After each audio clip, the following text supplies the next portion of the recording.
আসসালামু আলাইকুম। আমি মোহাম্মদ উবাইদুল্লাহ আল মামুন। আজকে আমি আপনাদের সামনে একটা ওয়াটার কালার পেন্টিং তুলে নিয়ে আসব। অনেক দিন পর আপনাদের সামনে আমি আমার আঁকানো ছবিটা শেয়ার করছি। এই সম্পূর্ণ ছবিটা আঁকানোর জন্য আমি ব্যবহার করেছি কার্টিস পেপার এবং Camel artist water colour. Curtis পেপারে কিন্তু অনেক হাই লেভেলের ওয়াটার কালার ছবি আঁকা যায়।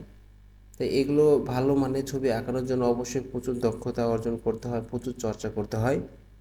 আজকের এই ছবিটা আঁকানোর জন্য আমার প্রায় 90 মিনিট সময় লেগেছিল। মূলত এটা একটা অনলাইন ক্লাসে, যেহেতু ভিডিও আমি আপনাদের সামনে ফাস্ট করে দিয়েছি। অনলাইন ক্লাসে প্রত্যেকটা স্টুডেন্টের কাজগুলো দেখতে হয়, তাদের কাজগুলো চেক করতে হয়, কোথায় ভুল করছে এটা বলে দিতে হয়, দেন তাদের সাথে আস্তে আস্তে ছবি আঁকতে হয়। আমি যদি দ্রুত ছবি আঁকি তাহলে আমার সাথে কি করতে পারবে না, দ্রুত আঁকতে পারবে না।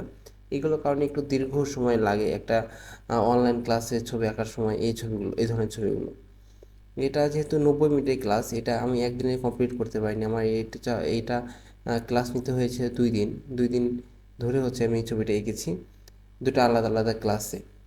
তো প্রথম ক্লাসে মূলত হচ্ছে এর ড্রয়িং, তারপরে হচ্ছে অন্যান্য স্টুডেন্টরা যেসব ভুল করছে সেই ড্রয়িংয়ে যে ভুলগুলো করছে সেগুলো ধরে দেওয়া হয়েছে। আর উপরে যতটুকু ওয়াটারকালার করা গেছে, ঘর এবং গাছপালা, এতটুকু আমি প্রথম দিনে করেছি। আর দ্বিতীয় দিন হচ্ছে নিচের যে অংশটুকু আছে সেই অংশটুকু করা হয়েছে। আর এই সম্পূর্ণ ছবিটা একটু ভালো মতো লক্ষ্য করলে খেয়াল করবেন যে একটু সুন্দর বেশি লাগে। আর সুন্দর যেই জায়গাটা লাগছে তার মধ্যে সবথেকে গুরুত্বপূর্ণ বিষয় সেটা হচ্ছে ড্রয়িং অ্যান্ড হচ্ছে লাইট শ্যাডো। আপনি যেই মাধ্যমে ছবি আঁকেন না কেন, লাইট শ্যাডো অত্যন্ত গুরুত্বপূর্ণ। লাইট শ্যাডো যার যত ভালো হবে ছবিটা তত বেশি সুন্দর আর রিয়েলিস্টিক মনে হবে। আর কার্টিস পেপারটা আমি ব্যবহার করি, এমনিতেও নর্মালি হ্যান্ডমেড পেপার প্রচুর ব্যবহার করি, কিন্তু তারপরে স্টুডেন্টকে আমি কার্টিস পেপার ব্যবহার করতে বেশি স্বাচ্ছন্দ্য বোধ করি। কারণ ওরা হচ্ছে বিভিন্ন কম্পিটিশনে অংশগ্রহণ করে, ওরা যেহেতু অনেক ছোট। আর এই কম্পিটিশনগুলোতে মূলত যারা পেপার, মানে কম্পিটিশনগুলো দেখুন শিল্পকলা একাডেমি, শিশু একাডেমি, যে কম্পিটিশনগুলো হয় এরা অধিকাংশই হচ্ছে কার্টিস পেপার প্রোভাইড করে। আর কার্টিস পেপারে কিন্তু খুব দক্ষ না হলে কিন্তু ওয়াটার কালার করা কিন্তু সহজ না। এইগুলো কারণেই হচ্ছে আমি তাদেরকে সাজেস্ট করি যে তোমরা কার্টিস পেপারই হচ্ছে ওয়াটার কালারটা করো। আর কার্টিস পেপারে যদি মোটামুটি দক্ষ হতে পারো বা কার্টিস পেপারিং ভালো হয়, তুমি দেখবে যে এমনি দামি পেপার বা ওয়াটার কালার যে দামি পেপারগুলো আছে সেগুলোতে খুব সহজেই সুন্দরভাবে কী করতে পারবে, ছবি আঁকতে পারবে। এই জন্য ওদের হচ্ছে আমি কার্টিস পেপারে আঁকতে বলি। আর হ্যান্ডমেড পেপারে যেরকম সহজে সুন্দরভাবে আঁকা যায়, কার্টিস পেপারে আঁকা কিন্তু অতটা সহজ না, অনেক টাফ। এইগুলোর জন্যই হচ্ছে কার্টিস পেপারে আঁকতে বলি। আর যে কার্টিস পেপারে পারবে সে হচ্ছে ওই পেপারগুলোতেও কি খুব সহজেই পারবে।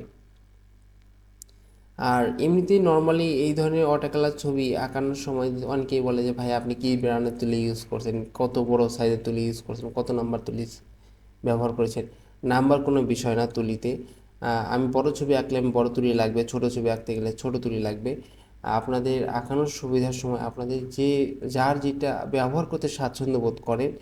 আর এটা একটু বুঝতে সময় লাগে। আপনি অনেক দিন ধরে ছবি আঁকতে আঁকতে আপনি নিজেই বুঝতে পারবেন যে আপনার জন্য কোন তুলিটা বেস্ট, এবং কি আপনি কোন তুলিতে ছবি আঁকতে বেশি স্বাচ্ছন্দ্য বোধ করতেছেন, অথবা কোন তুলিটা ইউজ করতে করতে আপনার ছবি আঁকার প্রতি ভালো লাগা বেশি কাজ করতেছে।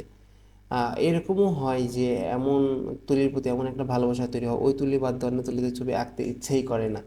আমার ক্ষেত্রে এরকম হয়েছে। আমার সম্পূর্ণ এই ভিডিওটা আপনাদের কাছে কেমন লেগেছে অবশ্যই এটা কমেন্ট করে জানাবেন। সবাই ভালো থাকবেন। আল্লাহ হাফেজ। আসসালামু আলাইকুম।